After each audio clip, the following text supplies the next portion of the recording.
안녕하세요. 모든 경기 종목을 다루고 있는 토서관입니다. 하루도 빠지지 않고 많은 경기들의 조합픽을 프리미엄 정보방에서 매일 공유하고 있습니다. 참여를 원하시는 분들은 영상 하단 댓글 보시면 오픈 채팅 링크 있으니 문의 주시길 바라며 구독과 좋아요 한 번씩 부탁드리겠습니다. 그럼 이번 경기 정보 시작하겠습니다. 베트남, 중국 축구와 관련하여서 베트남은 7전 전패로 탈락이 확정이 되었고 중국도 탈락이 확정적입니다. 베트남은 호주 원정에서 4골을 실점을 하면서 패했고 콩푸엉과 호황득 등 팀이 자랑을 하는 공격 자원들을 연달아서 투입을 하면서 추격골을 노렸지만 호주의 피지컬 좋은 수비 라인을 넘지 못했습니다. 쾌응오카이가 빠진 수비진은 조직력과 피지컬에서 모두 인상적인 모습은 아니었고 그렇지만 홈에서 현실적으로 가장 승리를 노릴 만한 팀을 만나기에 적극적으로 나설 것 같습니다.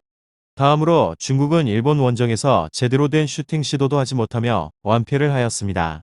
엘케손이 이번 일정에 포함되지 않았기에 장윤인과 우르이 등을 공격진에 기용했는데 상대 수비를 공략하지 못하였고 경기를 풀어줄 플레이메이커도 없었습니다.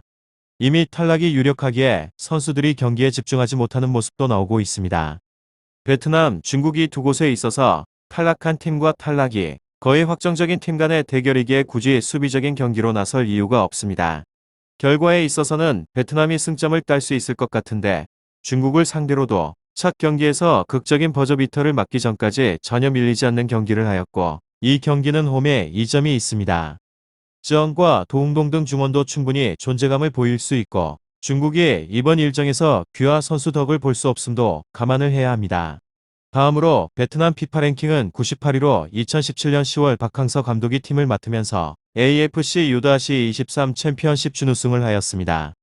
아시안 게임 4강 동남아시안 게임 우승으로 베트남 경기를 몇 단계 성장시켰다는 평가를 받을 수 있으며 베트남 경기 역사상 첫 최종 예선 진출인 동시에 동남아시아 국가로선 유일하게 최종 예선에 진출하게 됐습니다. 그러나 직전 호주 원정 월드컵 아시아 최종 예선에서 4대 0으로 대패를 하면서 7전 전패로 비족 꼴찌에 랭크된 상황입니다. 결국에는 본선 진출이 좌절되고 말았습니다. 이번 소집에서는 주축인 콩푸엉 응구엔 반토안꽝, 하이수엉 트루옹, 루옹, 투안 안호왕, 둑 VTN 둥 도두이만 꽤 응고카이 등을 소집을 하였습니다. 그렇지만 주축인 응구엔 트롱, 호황바나오당 반 남는 부상 등의 이유로 인해서 소집에서 제외가 되었습니다.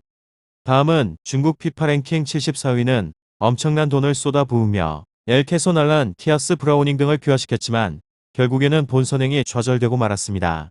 지난 일본 원정 월드컵 아시아 최종 예선에서는 2대 0으로 완패를 하면서 1승 2무 4패로 5위에 랭크됐습니다.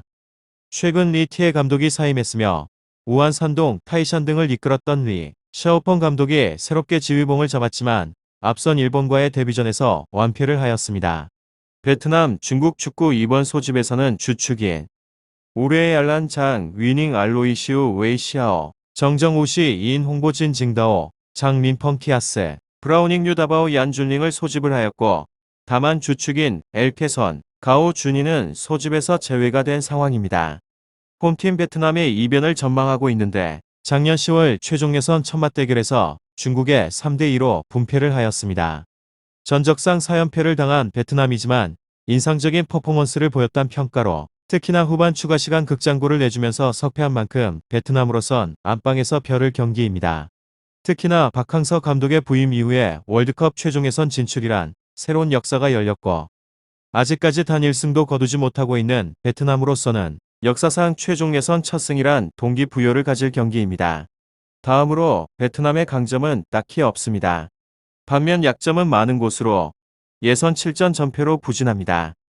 특히나 홈에서도 3전 전패로 약하기도 하며 그리고 남은 예선 최근 3경기 연속으로 무득점으로 빈약한 득점력을 노출했습니다.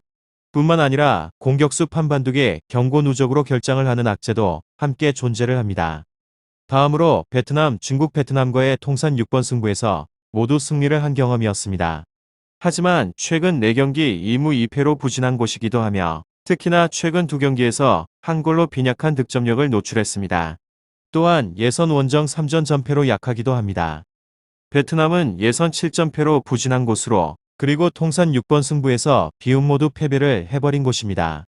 하지만 중국팀은 최근에서의 경기에서 4경기가 2무 2패로 부진하기도 하며 예선 원정 3전 전패로 약한 곳입니다.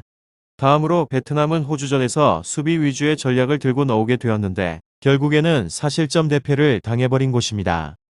후반전에서 중반 이후에 체력에 대한 저하도 아쉬운 부분으로 남겨져 있고 안방에서 갖게 되는 이번 경기에 있어서 집중력을 살리는데 초점을 둘 것으로 보이긴 하는데 성과는 미지수입니다.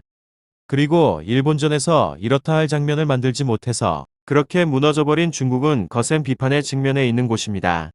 이번에 베트남전에서 분위기를 반등을 시키는데 초점을 둬야 하긴 하지만 의도대로 승부를 풀어갈 수 있을지는 장담을 하기는 어렵습니다. 전체적인 구성면에서 중국이 베트남에 비해서 앞선 모습이기도 하며 그러나 앞선 일본전에서 드러난 것처럼 원정에서 기대만큼의 경기력을 보여줄 상황은 아닙니다. 이번 승부가 기회가 될 것 같기도 합니다. 중국이 주도권을 잡는다고 해도 쉽게 활로를 만들어갈 것으로 장담하기는 어려운 승부입니다. 오히려 앞서가는 흐름을 만들 가능성도 엿보이기도 합니다. 베트남, 중국 축구 잘 알아보시고 좋은 결과 얻어보시길 바랍니다. 유익한 정보가 되셨다면 구독과 좋아요 한 번씩 부탁드립니다. 그리고 최종 조합과 정답치는 항상 프리미엄 정보방에서 항상 공유하고 있으니 참고해 주시고 이번 영상 마무리하겠습니다.